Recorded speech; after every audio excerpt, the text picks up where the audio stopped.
আসসালামু আলাইকুম।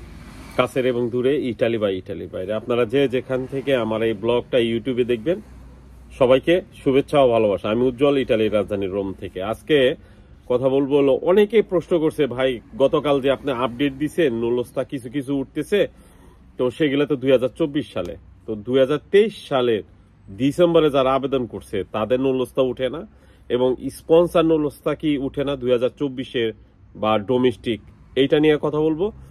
আর কথা বলবো হলো doctor Mohammad Yunus sir Italian সরকারের সাথে যে কথা বলছে, সেগুলা বাংলাদেশের একটা পত্রিকায় ইন্টারভিউতে কথা বলছে, তো সেইটা নিয়ে কিছু কথা বলবো। এবং আজকে বাংলাদেশের যারা ভিসা প্রত্যাশী, যারা নুলস্তা জমা দেওয়ার পরেও ভিসা পাচ্ছে না অনেক দিন ধরে, তারা পররাষ্ট্র মন্ত্রণালয়ে দেখা করছে, তো সেইটা নিয়ে কিছু আপডেট।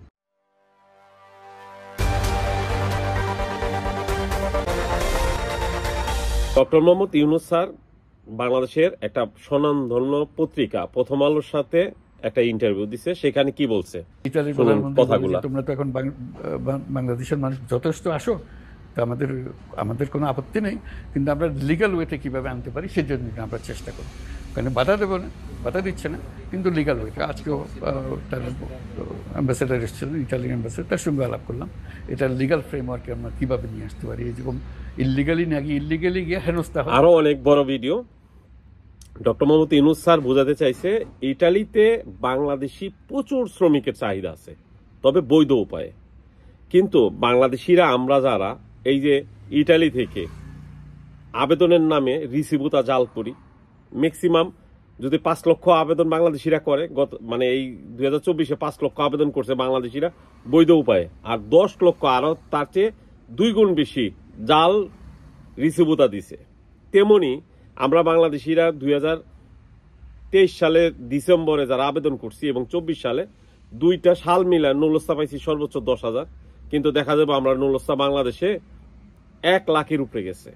তো এইখানে 90,000 জাল, ফেক বা 2 নাম্বার, এইটাও তো একটা বিরক্তকর বিষয়, যেটা সবসময় আপডেট ইটালিয়ান এম্বাসি ইটালি সরকারের দিতেছে যে এখানে অবৈধ কাজ হয়। আর একটা জিনিস আপনাদের মনে রাখাই, আমার কাছে গতকাল কয়েকজনে এই জিনিসটা ফোন দিয়া জানাইছে যে যাদের নুলস্তা অরিজিনাল জমা আছে অনেক দিন ধরে, তারা ঢাকার এক লোকের মাধ্যমে তারা 3 লাখ টাকার বিনিময়ে এই ভিসা সহ পাসপোর্ট পাইছে।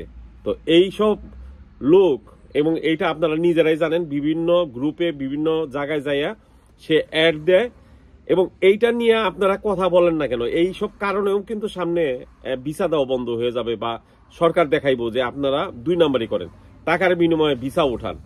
এই লোক সব জায়গায়, আমি নাম বললাম না, সবাই এখন বুঝতে পারে, এই লোক সব গ্রুপে, মেসেঞ্জারে, হোয়াটসঅ্যাপে সব জায়গায় যায় পোস্ট দেয় যে 3 মাসের বেশি, 90 দিনের বেশি যারা জমা দেওয়া, তারা ভিসা না পাইলে আমার সাথে যোগাযোগ করেন। তো এরা কিন্তু অনেক বড় একটা খারাপ সিন্ডিকেট। এবং আপনাদের মাধ্যমে জানাই, অনেকে কইতাছেন আমরা মে মাসে, এপ্রিল মাসে করছি, মেল করছি, পাইতাছি না। এই লোক টাকার বিনিময়ে, আমি জানি, সে 1 লক্ষ টাকা করে নিয়ে সরাসরি বিএফএস গ্লোবালের কর্মীদের সাথে তার 2 নাম্বারই যোগাযোগ আছে, এবং সরাসরি ঢুকাইয়া পাসপোর্ট জমা দেওয়া। তো এইসব মানুষ যারা থাকবে, আপনারা যদি এগুলা নিয়ে সোচ্চার না হন, ভবিষ্যতে আরো বিপদে পড়বেন। আর আজকে এই যে আমার পাশেই ছবি আছে, পররাষ্ট্র মন্ত্রণালয়ে যায় দেখা করছে, আলহামদুলিল্লাহ খুবই খুশি হইলাম।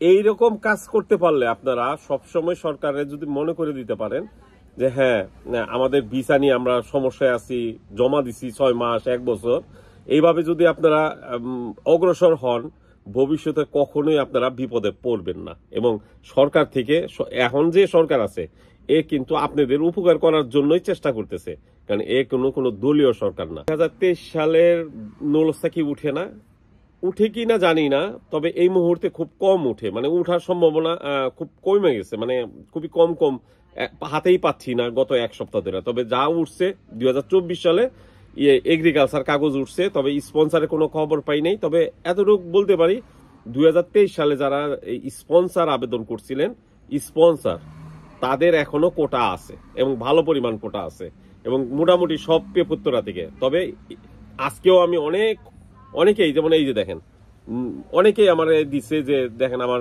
নুলস্তাটা চেক করে দেখেন, এখন ম্যাক্সিমাম নুলস্তা ফেক যাইতেছে। আমি এখানে যদি বলি ফেক, আমার বিপদে পড়তে হয়। দালালের কাছে যায় বলে কে বলছে, আমি বলছি, ওই দালাল আমার ফোন দেয়, নাহলে কোনোভাবে বিপদে ফালাইতে চায়।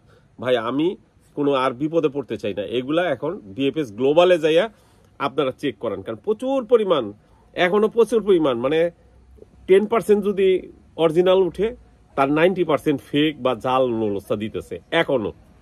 তো আপনারা টাকা পয়সার লেনদেন না করাটাই সবচেয়ে মুখ্য। ভিসা পাওয়ার আগে টাকার লেনদেন করবেন না, এটা ছাড়া আর বাঁচার কোনো উপায় নাই। ভালো থাকবেন সবাই, দোয়া করবেন। আসসালামু আলাইকুম।